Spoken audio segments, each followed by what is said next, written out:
What's up, everybody? Um, I'm feeling kind of, I don't know about how I'm feeling. Um, I was thinking about what Katie said yesterday about being bored by the book, by its preachy.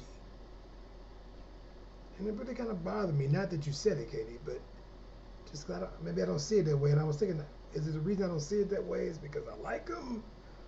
Or I don't see it because I like preachy folk who I know are preachy folk. Or that I just don't understand. I don't know, but hopefully, three, you realize, okay, he may be preaching, but dude, kind of wild. You know what I'm saying? Again, maybe that's me. I'm just crazy. I like wild, crazy stuff.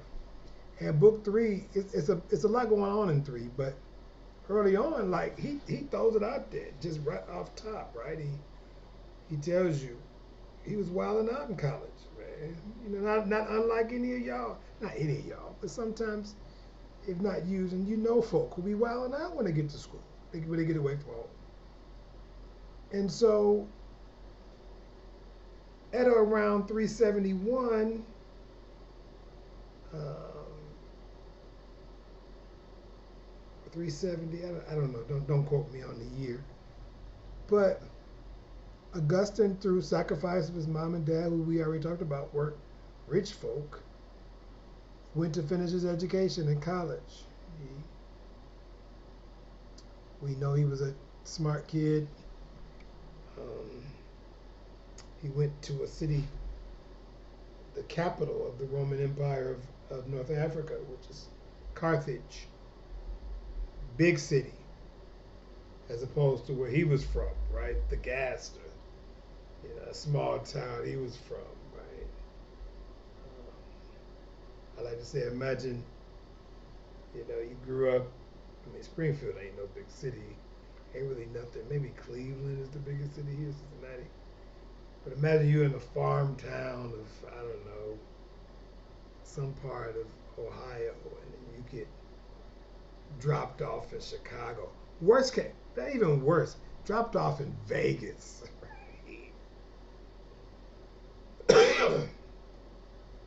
Much bigger city, much stuff going on, and this is what you got to see going on early on. Carthage was about 1 or 2 days, I think about 2 days away from Thagast, and it had all the temptations. Sin City, baby. They, they were kicking it. Right? And from the beginning of this reading, Augustine jumps out and says, man, I'm in trouble already in the big city. Right? Sin City, as Kanye, Sci the Prince, and Tiana Taylor and them talked about it. Watch the Throne, I think that was the name of the album. I don't know. I wouldn't watch it. Anyway, don't mind me.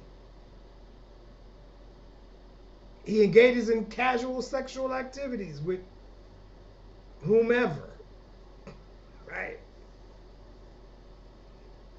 He was a little wild boy, little hot boy. You know what I'm saying? Kicking it. And he calls them casual, like had no meaning behind them. And then he gets caught up going to plays, and not going to studious plays, but going to the kind of plays that continue to excite him. Some were tragic plays, some were, you know, adult plays, you know what I'm saying? And as he calls it, this was debauchery. But what do you see again already? He jumps out of the fact that he's been kicking it with the homies. He created more friendships. He called it not unsavory, unfriendly friendships. The subverts.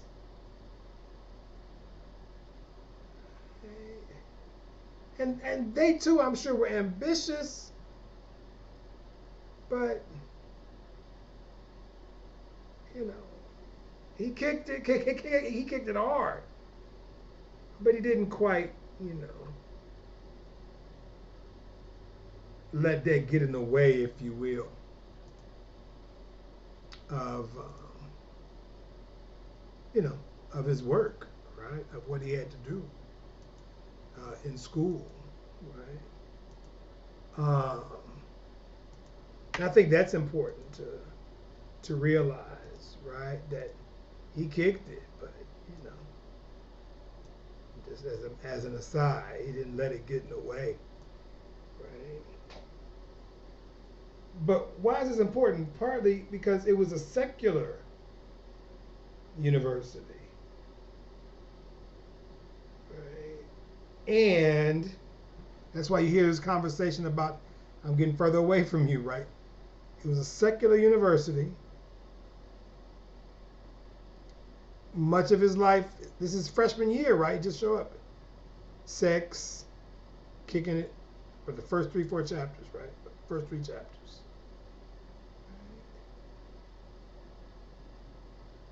And so that's important to take a look at and think about. It wasn't much to it, but it was something to really pay attention to. Right? Was he watching, you know, he wasn't watching rap videos, what was he? What kind of theater was he watching? Right?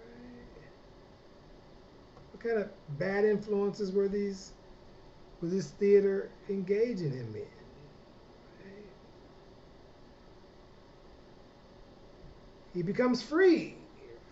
He got his freedom. He's kicking it. But what does he say? Engaging in lustful activity.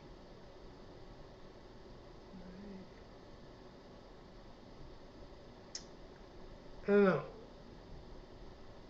Let me just keep moving. So it changes, right? I shouldn't. I'm not comfortable doing this on. I really want to have a conversation, man. But one of the things that I think is interesting in the reading, right, is this idea is I just love to love, right? I loved to love. I was in love with the idea of love, and I kept loving, right? But he realized I wasn't loving anything worthwhile. Going back to what we talked about yesterday, this idea of nothingness, right? Or the love of worthless things, right? Meaninglessness, right? Sex ain't better than love kind of stuff, right? His kind of love is all sex, right? Um, but then he talks about what? You know,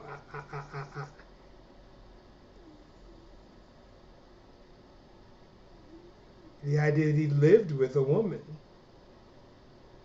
or girl, right? But what did he say about the girl? She wasn't bound to me. I wasn't married to her, right?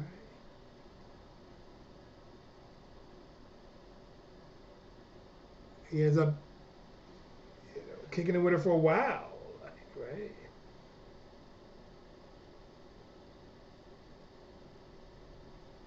He said he was sexually faithful to her after he got with her.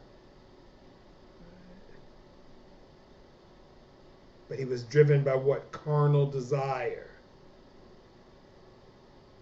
It's hard to determine whether or not he loved the woman because historically we know that he was with her for 14 years.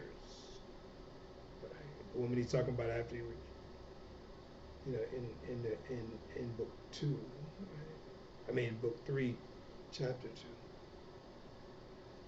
2. And from what we understand, he bore a child. She bore a child of his. Right? But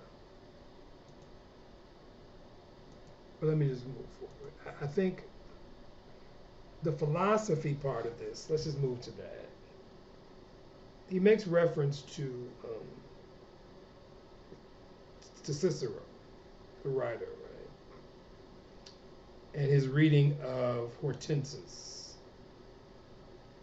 And Hortensis is, I know many of you probably ain't read it. I ain't read it in a while, but Hortensis is, how to lead a philosophical life. It's the best way to lead. I might even teach that in the fall with my for first year students. Right. And Augustine says, I was set on fire by this work. And this is the reason why I want to be a philosopher. So that's the link you want to make. He became a philosopher partly because, remember he was a rhetorician. That's what he went to. He was studying, right? The rhetoricians were like big, being able to make arguments and huge. Still kept that going, but after reading Hortensis by Cicero, he thought he would keep his attention to philosophy. Cicero also kind of encouraged him to read more of the Bible, even though he's at a secular institution. Right? But Katie, the reality for him was he wasn't really a Bible fan as a college student. He didn't think it was deep enough. He heard his mama doing all that stuff, but remember he was trying to rebel from his mama, so. And so he for Augustine, I think, is that he thinks that one problem with the Bible in the sense that, it takes a certain humility or humbleness to come to the truth of Scripture. And as he says in chapter 5, book 3,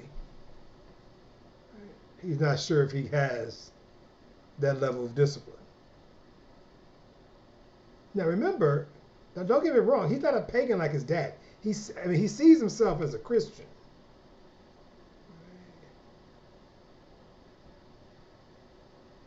And he makes reference to the fact that he's mad he don't see Christ's name in Hortensis.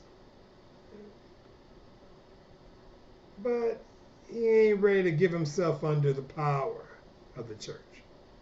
I gave myself away. He ain't ready for that. He almost ready. He ain't ready yet. He giving himself away to old girl in the bedroom. Kicking it with the homies.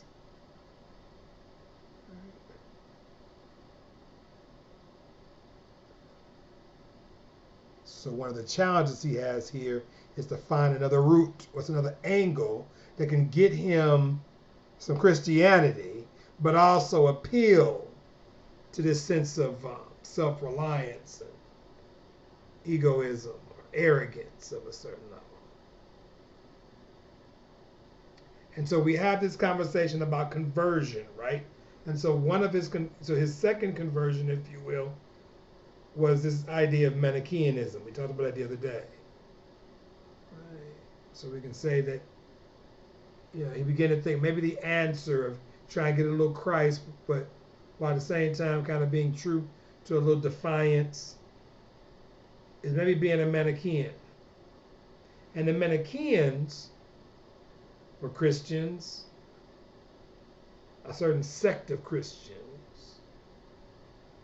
And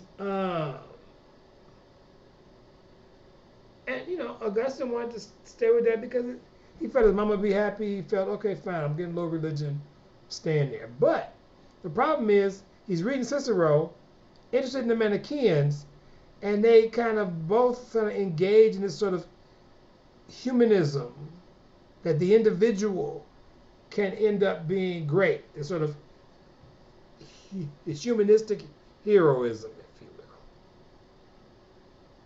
will. Or I can overcome my stuff. I can fix it. I'll be all right. I can handle it. I can overcome my temptations through my own will. So free will becomes an important piece. Choice, blah, blah, blah. Right? But this asceticism, y'all probably heard that term before, right? Asceticism, I think. Asceticism. Right? Through this ascetic or asceticism, if I just focus enough, I can fix myself. I can overcome my sexual addiction. I can overcome my acting a fool. I can overcome, trust me. This is why I wrote Belonging. I had some issues, y'all, I had to deal with. And I couldn't overcome them. Even when I wrote this book, I was in my midst, I was quick math, I was already 40.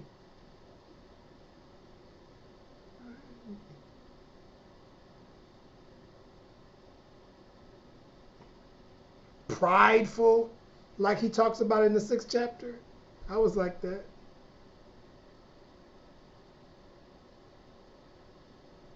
Addicted to girls, women, and not wanting to be humbled or submit myself to anybody. You know my story. Thrown out of two grammar schools, 3 high schools. Thrown out of a whole university for being, too radical. So for him, Manichaeanism, well, for us maybe, Manichaeanism, it might be kind of a strange kind of thing for a real bright person to deal with, right? This sort of dualistic reality. Talked about yesterday, right? Good and evil, light, dark, right? I believe they were 2 sort of forces in the universe, right? God, the devil, light, dark, right? The soul, the body. God does the soul. The devil, the devil made me do it. My mind's telling me no, but my body is telling me yes. I know you like that, Amaya. I know y'all like this dude crazy, but that's the Manichaean, right?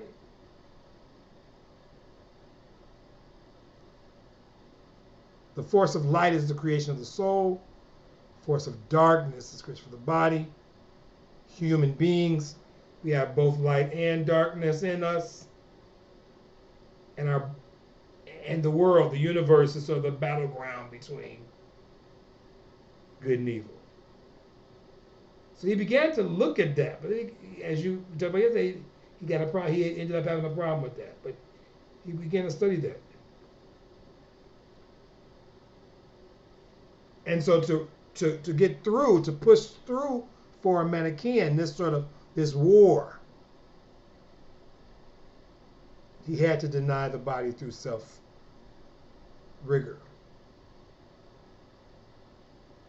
and live a spiritual, or in a Platonic sense, rational life.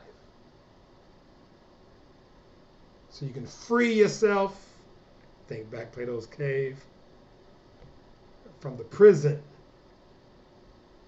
of the body.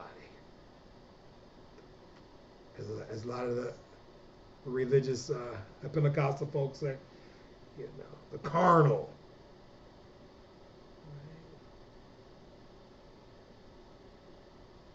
And so initially Manichaeism worked for Augustine because, it kind of explained good and evil, and especially evil for him. He just figured, hey, the devil made me do it. We talked about that yesterday.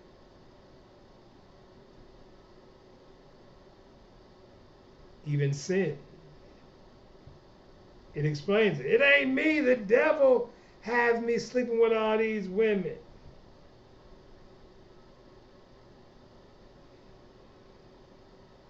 The devil is powerful too. The devil is busy. The devil is making me do it.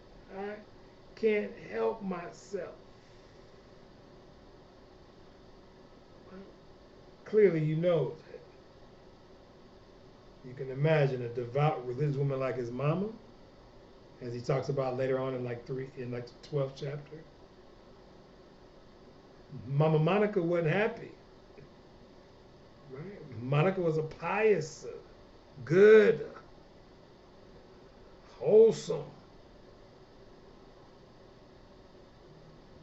And she wasn't happy with us. You see him talking about Mama Monica wasn't happy with this conversion to Manichaeanism. She felt it was heresy.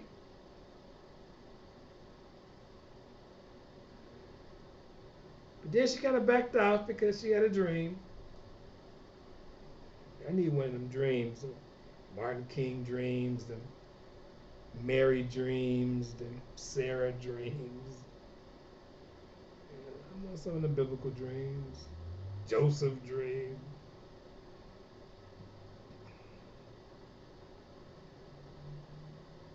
But she had a dream that he'd be alright. He's going through a phase. So she could have, kind of bogged down on him like a mom would do. But, she got with Augustine said she got with a local bishop to kind of straighten him up a little bit. And the bishop, it was like in 312, the bishop,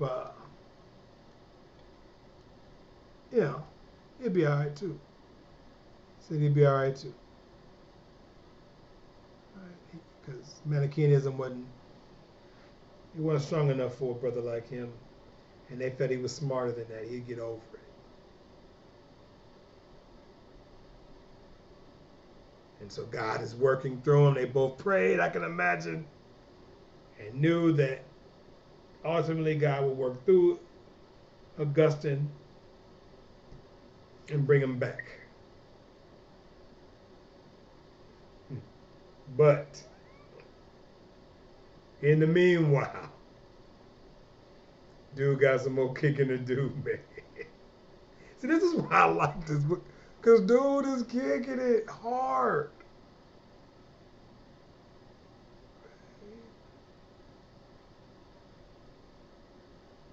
So let me use this Manichaean thing to give me a little bit of God. Let me be out here kicking it. It's like, I don't know about you, but like we know somebody who go to church on Sunday, but they a straight freak. And some of us be in church knowing who the freaks are, male and female. And all we got to do, especially as sinful folk, under the auspices of God, we spit the right language. Come on, sister, let's go to church together. Let me holler at you for a minute. You look nice, sister. Blah, blah, blah. Hey, why don't we go talk about some stuff later on? Why don't you sing in the choir? Meanwhile, here we are in the bedroom. There's a story about this in my... I'm not plugging my memoir. I really don't. If y'all ain't read it, I don't want y'all to read it. But there's a story about this in that chapter on I Hung Up on My Call to God. Like, what am I doing? I'm sitting up here trying to seduce the campus ministry sisters. Use it. Game I learned at church. I was bad, I swear I was bad. But anyway.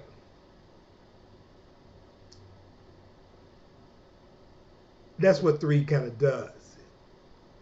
He highlights I was a tough college kid. Tough meaning I was bad, doing crazy stuff. I found comfortability in a theory that I can kind of hold on to a little bit of my God, but then I can still kick it for a while. I kicked it for a while. And my mama was worried about me. And my mama and the bishop tried to pray for me. And, that's how that ended. And then we go to 4, right? So I'm not going to do 3 and 4 real quick. So I'll do 4 real quick because 4 is short too, right?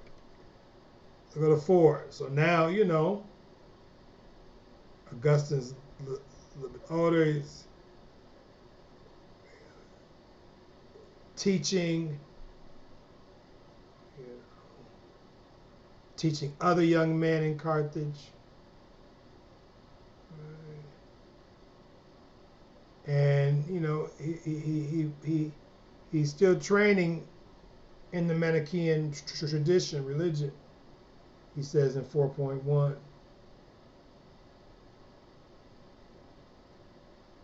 This is when he gets involved with a woman that I've read many books about her. I don't know her name, but he gets involved with a woman and he bears a child through this sister. Augustine never married her. She was from the wrong side of the tracks. Mama wasn't having it. You know anything like me, he probably met at a strip club. I like the bartender. I'm at the bar with her.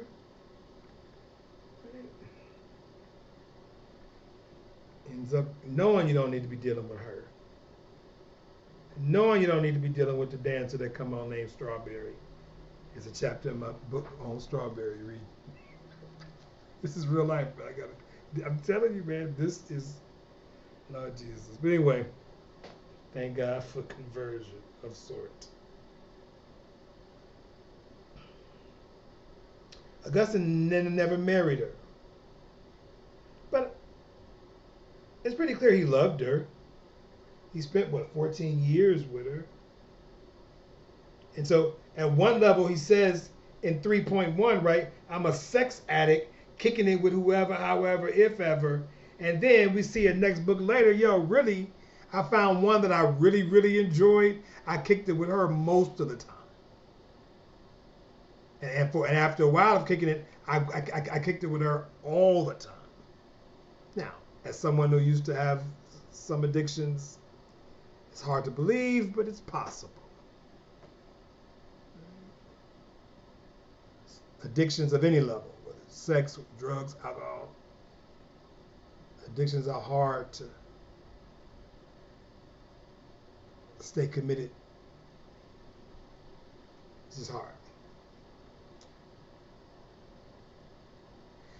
So we learn later on, and we know through his work that he ends up kind of regretting this period. And not necessarily because he wasn't kicking it, but he regretted because he pretty much just wasted her time. And y'all know, in the moment, y'all both kicking it. She may want to be married. He didn't. I don't know all that stuff, but he realized, because again, there is a God in him. So he realized, man, I didn't waste this woman's 15 years woman life. I ain't gonna marry her.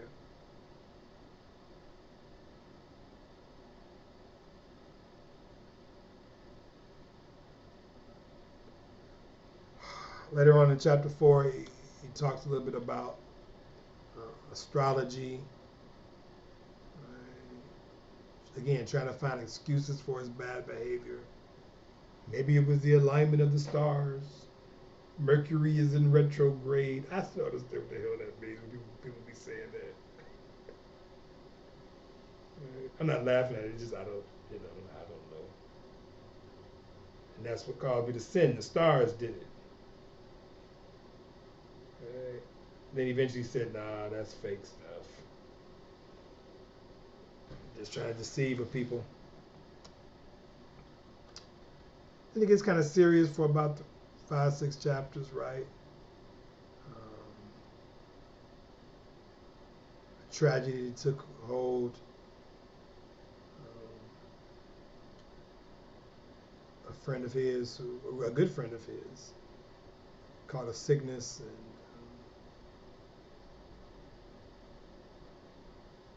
his friend ends up falling unconscious, the book says. Kind of gets better, but when he gets better, Augustine like, dude, they want to do with me no more. You know what I'm saying?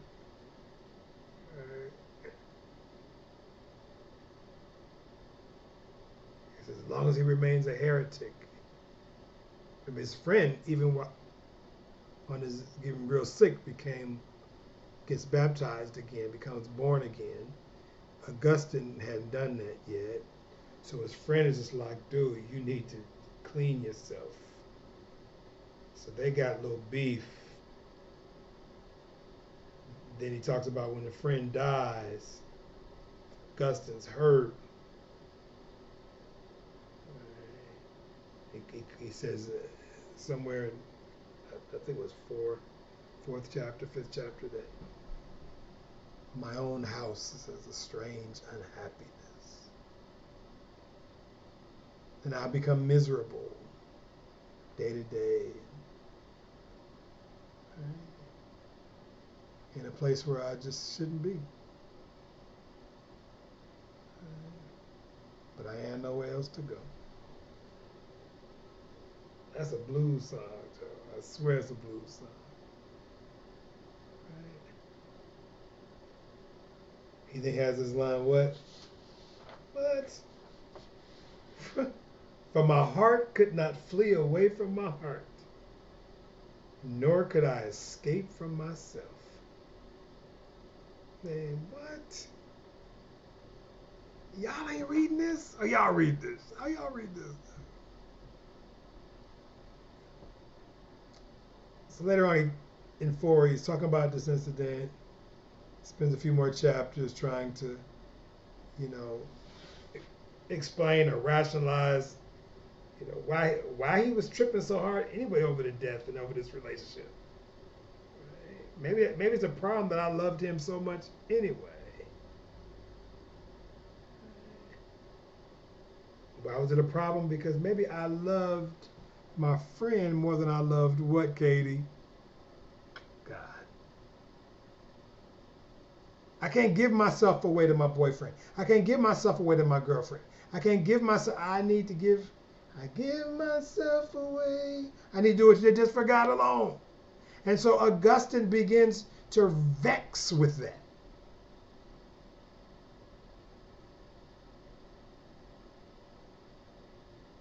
And to really, really feel me, if you will,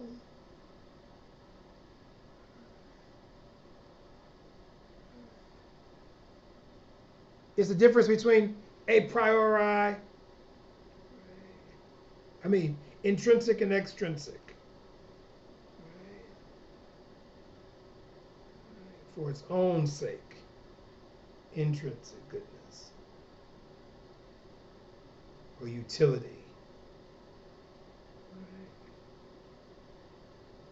And so what does that mean? That means we all took logic or ethics, right?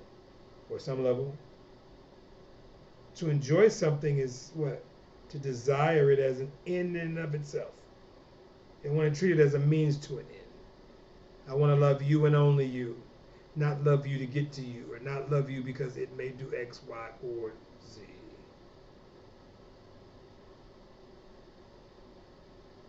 And so thus, I only need to serve this love to God.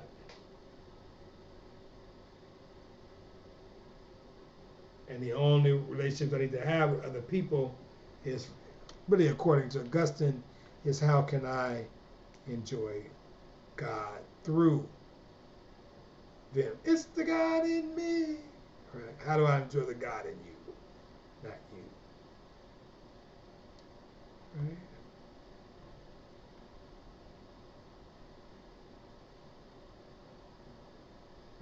So we either love the presence of God within someone else, so that we believe God is in you, so that I can love you as I would God.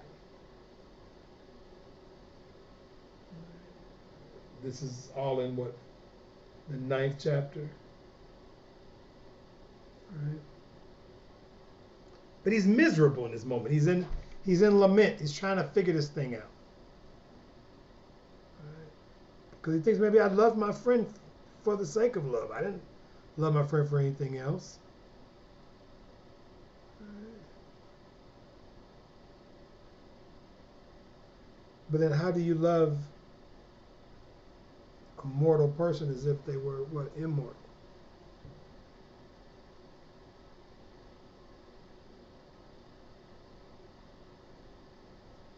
Maybe you love him because, as they say in Grandma's church, what does they say? I love you in Jesus' name.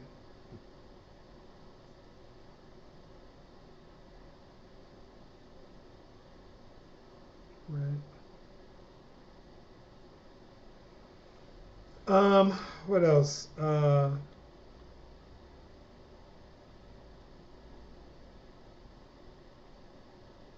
He talks about beauty in this chapter, right? Um,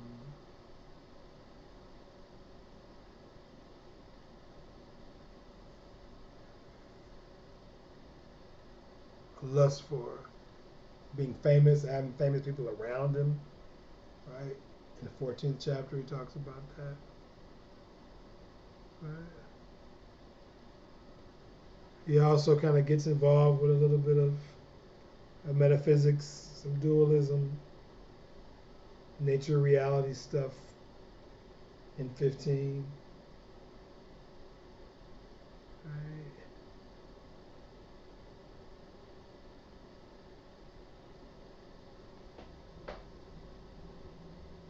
So he kind of engages a little bit in a metaphysical conversation.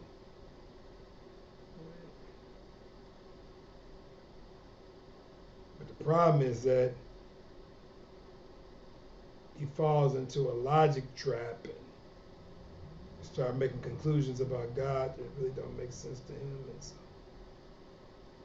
he gets stuck. So that's something for y'all to talk about. I don't know if y'all gonna meet tomorrow, but I hope y'all. I mean, and again, if y'all just tell me, be honest with me, but give me a good couple more books for you, be honest with me. But if y'all ain't feeling this, just let me know. We can switch the style up on the way out the door. But Augusta is fun to me.